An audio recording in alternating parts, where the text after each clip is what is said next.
1 year ago, Hamas terrorists launched an attack within Israel for the first time in many years. It started on that Sabbath morning with more than 2,000 rockets being fired into 21 different communities inside of Israel. Then 6,000 militants poured through and over and under the border that killed more than 1,000 men, women, and children. Elderly people were gunned down as they ran to take shelter in underground bomb shelters. They actually attacked daycare centers, brutally murdering children and even babies. Some 250 men, women, and children were taken as hostages during that attack, taken back into Gaza and hidden in the tunnels for which Hamas is famous. But also, some were housed in the homes of Gaza residents who support Hamas. Both men and women were subjected to being raped and sexually assaulted. There are accounts of prisoners who actually were beheaded, and people in Gaza literally playing in the streets with the body parts of their Jewish victims. Bloodied, naked women were paraded through the streets of Gaza. Several were gang raped, and at least one was apparently raped to death, dying with a crushed pelvis. Several captives have died during this time they've been held as hostages. A few have been released, and now, 1 year after the attack, there are still about 100 people unaccounted for, but it is reasonable to assume that maybe more than a couple of dozen of them are still alive. Survivors reported having been beaten and starved and kept in the darkness in tunnels that were so cramped they couldn't even stand up, and where there was no place to relieve themselves. It is unbearable to think that there are still young men and women in captivity regularly being sexually assaulted and tortured by Hamas. And sadly, some of them are still kept in the homes of residents of Gaza. The news often comes to us in a way that suggests that there are only two kinds of people who live in Gaza: Hamas terrorists and innocent Palestinians who just happen to live in Gaza. It only takes a moment's reflection to realize that this bifurcation of the population is anything but just that clean. The children in Gaza are reared with school textbooks that tell them repeatedly that their highest moral obligation to their faith, to their families, to their nation is to kill Jews, however they can, and to work for the end of the state of Israel. Obviously, everyone in Gaza is not supportive of Hamas, but a lot of people are. And some are sometimes, and some are not at other times. And there is no way for spy satellites or Mossad intelligence to tell definitively who is Hamas and who is not. I will simply make the observation that while these hostages have been held in Gaza for a year, none of the innocent citizens of Gaza have stepped forward with information to help these poor elderly and children to be reunited with their families. We have to be honest about how complex this situation is on the ground. Of course, it's impossible to ever be certain of any news accounts, since both sides engage in repression of the media as they attempt to put their own spin on everything, portraying themselves always as the victims and the other side as being guilty of the worst war crimes, and even using the word genocide so often that it's been cheapened by repetition. The terrorist attack last October 7 was horrific, but that didn't keep partisan rumor mongers from trying to make it even worse than it was. In one daycare center, Hamas did kill 38 children and infants, but immediately it was reported that they were beheaded. They weren't. Isn't it bad enough that they were murdered? We depend on good journalism to fact-check these things and to keep the public informed about what is really going on. But Israel doesn't give journalists freedom to report on their own in Gaza. They rarely take journalists into the war zone, but when they do, they only show them what they want to show them. And of course, neither Hamas nor Hezbollah allow unfettered journalism to happen under their watch either, because they also want to control the narrative. In many ways, controlling the narrative is more important to them than their military-style assaults. Both sides are deeply invested in propaganda, and we are left to wonder what is happening and get so much disinformation that people oftentimes simply become indifferent because they don't know what to believe. I have personally just returned from a month in Thailand where I couldn't easily access my usual news sources. So I was often left to try to figure out what was going on in the world between listening to RTV, Russian television, Al Jazeera, and Fox News, which for some reason my hotel had when they didn't have CNN or MSNBC. There were also some Chinese news services and one from Australia, but all of them had their own agenda and spin on their stories. RT can actually be pretty good news until they talk about the war in Ukraine, and then they are just off the wall. I like Al Jazeera on the whole until they talk about the war in Gaza. Maybe they can't help themselves, but we as news consumers have to try to filter out the propaganda and work hard to understand what's really happening in this very partisan world that we live in. Remember, this is not just a war about land and political power. It is a war about public opinion, a war seeking sympathy and support as each side tries to get the world to alienate the other. Even President Biden said that he had seen evidence of the beheadings of children, which his administration then had to walk back a few days later because he hadn't seen any evidence because it didn't happen. The Hamas-led attack was an unspeakable act of terrorism.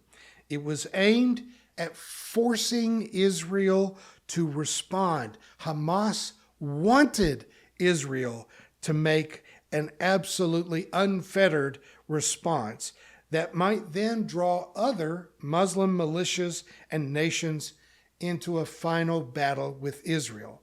Their ultimate goal is to get rid of Israel entirely. You have to understand that Hamas made their attack as outrageous, as heinous, as terroristic as they could in order to provoke a similar response out of Israel, because they then use Israel's retaliation to both draw other Arab states into the war with Israel and, more importantly, to try to turn the whole world against Israel, specifically to try to get the United States to turn on Israel.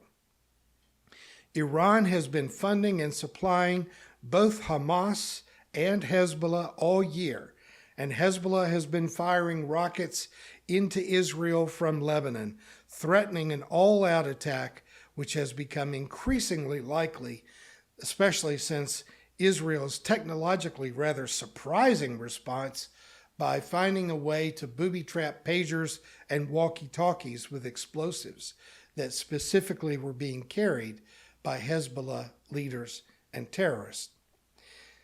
Now, if you're a regular listener of mine, you know that I've spoken out against the way that Israel has prosecuted this war against Gaza. I've decried the civilian casualties, the inhumane blockade of food, medicine, even water from the Gaza. Israel's tactics have been reprehensible, but even with such unreserved military attacks, Hamas members have made it clear that they would do it all again if they could. They would repeat October 7 if only they had the material and the soldiers to do it. They plead for a ceasefire, but they still haven't returned the hostages, and they are still torturing them daily. If they really wanted a ceasefire, obviously the first thing to do is to return the hostages. Likewise, Hezbollah has called the pager and walkie-talkie bombs an act of war, but they don't want you to think about the rockets that they indiscriminately fire into population centers in Israel on a daily basis. In fact, today they fired a long-range missile into Tel Aviv that thankfully was intercepted. Both Hamas and Hezbollah have raised gaslighting to an art form, and it could almost be funny if it all weren't so doggone serious. They want to attack and murder within Israel and then act surprised when there are reprisals, knowing all the while that reprisals are absolutely guaranteed. Again, those of you who have been consistent listeners, you know that I am a very reluctant supporter of even the existence of Israel where it is. Land should have never been taken from Palestinians to establish a Jewish homeland. The Holocaust was a European crime, and the homeland for the Jews should have been taken out of European real estate. The Holocaust was engineered by Germany, but it was assisted in many ways by Poland and Russia and other states that want to deny it now, but at the time. You know, it's indisputable that more Jews died in Poland than died in Germany, and it is quite debatable how many Jews were killed by German invaders and how many were killed by their neighbors. There's always the war that is fought on the battlefield and the later war that is fought in the pages of history books, and those two can often be in open conflict.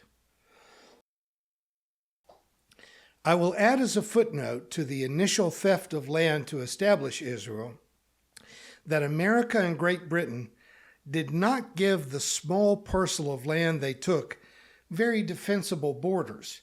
The initial territory that was used to establish Israel left them very vulnerable to attack.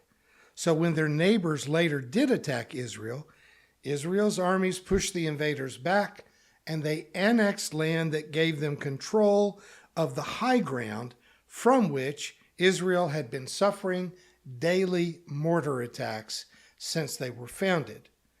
There is no legal defense for the expansion of settlements into the West Bank, but the current borders of Israel, if you ever bother to go there for yourself and see where those borders were originally and where they are now, you understand that this was a necessary move to prevent repeated attack after attack after attack.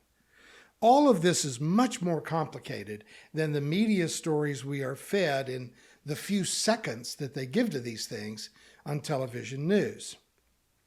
Now, I am sincerely very sympathetic with Palestinian anger over the theft of land that had been theirs, at least for generations. There's been disputed governance of that territory off and on, but I'm completely sympathetic with the fact that they're mad about it. It was a bad idea. It was based on Sunday school nostalgia, and it should not have been done. But it was done, and we're at least 50 or 60 years past being able to undo that crime in any way. Palestinian terrorism now, which is motivated by a desire to wipe Israel off the map, that only makes things worse. Even though I think that in America's case, that there really ought to be reparations for the descendants of African slaves. But realistically, how do you judge who would receive it and who doesn't, and how much money would it take to really make up for the ultimate sin of slavery. Nothing we can do for Native Americans who have managed to survive the occupation of Europeans on this continent could ever unravel what we did to them. Similarly, there are things that the world should do to help Palestinians to have self-governance and an equal place in the modern world.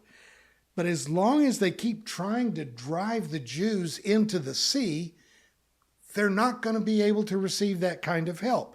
The slogan we hear repeated, "From the river to the sea, Palestine will be free," suggests that Palestine still wants to push Israelis from the Jordan River into the Mediterranean Sea in a massive genocide. Palestinians want the sympathy of the world, and they've won a lot of propaganda wars, especially this year. But terrorism is still terrorism, and you cannot have a seat at the table if you are still stabbing the people sitting beside you with your steak knife. Last spring, we saw a lot of pro-Hamas demonstrations on college campuses in the United States.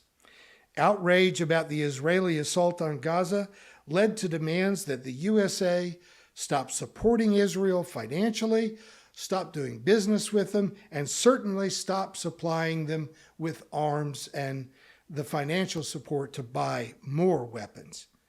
The protests often went pretty far beyond calling for a ceasefire and waded, knowingly or unknowingly, into being pretty blatantly anti-Semitic.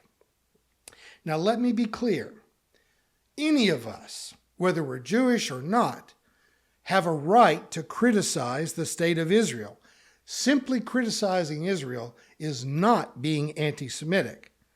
There are those who seem to want to play that card any minute that anyone objects to anything that Israel does, but that's not honest, and no one should be afraid to speak up when the war is being prosecuted directly against a civilian population. And in many ways, I want to stand and cheer for student protests that were focused on stopping war crimes that were being committed by Israeli forces, especially when they weren't trying to whitewash the terrorist provocations of Hamas. However, when students began rallying with chants like "Gays for Hamas," you realize that enthusiasm has drowned out rational thought. The LGBT plus community is still violently and often lethally oppressed in most of the Arab world, and no one should kid themselves about how bad it really is. I'm excited to hear young adults talking with passionate interest in world events and protesting for social justice. But when they try to make Hamas out to be heroes of some sort, they look like they're just being manipulated in a propaganda war. Clearly, we can rationally protest Israel's excesses without having to forget about the terrorism of both Hamas and Hezbollah. Again, let's be honest about this. If the government of the Bahamas started shooting rockets into population centers on Florida's East Coast, would you think that America would respond? If Mexico started firing hundreds of mortars and rockets across our southern border, or if Canada was attacking American cities across our northern border, if 1,000 rockets flew into apartment buildings in New York out of Canada, do you think America would respond? In fact, do you think Canada and the Bahamas and Mexico would continue to exist if they were doing that to us? Now, historically, we stole a lot of land from Mexico. At one point, we even invaded Canada trying to take it over. We participated in a virtual genocide of the indigenous people in the Caribbean and replaced their native populations with African slaves. But in spite of all that history, if a hot war started between our neighbors and Americans across our borders, you can bet our response would hardly be as measured and restrained as many of us seem to expect Israel to be in face of the terrorist attacks they face. Israel doesn't get a green light on war crimes. But folks, Israel has a right, an obligation to defend itself. And if it ever stopped, if they stopped defending themselves, if Israelis laid down their arms, they really would be driven into the Mediterranean Sea. And men and women, that is just a fact. The reasonable discussion in America should not be about whether or not Israel has a right to defend itself, but we do have reason to talk about when and how we will help them to defend themselves, and when they have simply gone too far, and to what degree we have perfectly good reason to withdraw our support. In my opinion, though, asking for a ceasefire while there are still hostages being raped and elderly people being beaten and starved to death, that is just a non-starter. If Hamas and Hezbollah cannot sign on to a peace accord which accepts prima facie the fact that no matter how wrong and poorly conceived the creation of Israel was, Israel is where it is and it is going to stay there. If they can't agree to that, then there can be no peace in Palestine. The current government of Israel doesn't want a two-state solution to their current problem because they don't want to share a border with a strong Palestinian government. And with reason, they don't trust them. The Palestinians don't want a two-state solution because they don't want Israel to exist at all, at least not in the Middle East. But folks, there can be a two-state solution, and it may take generations to make it stable. And I insist that nothing less than a two-state solution could ever bring permanent peace to this region of the world. There is a way for Palestine to be free, for Palestine to be self-governing and successful, but that way begins with solid peace with Israel. Now, I'm certain that this talk will be offensive to many of my progressive friends. I still hate war. I even wish that I could figure out some moral way that I could be a solid pacifist. But in the Middle East, powerful self-defense still seems to be necessary. Now, if you've got a workable solution to suggest, I would love to hear from you. Thank you for watching our videos. We are entirely dependent on the donations of our listeners and members. We hope that you find this content to be important enough to help us to keep offering these videos to the public at no charge by becoming a regular contributor. Please click on the donate button on our website at www.spfccc.org. Thank you for your support of progressive religious programming.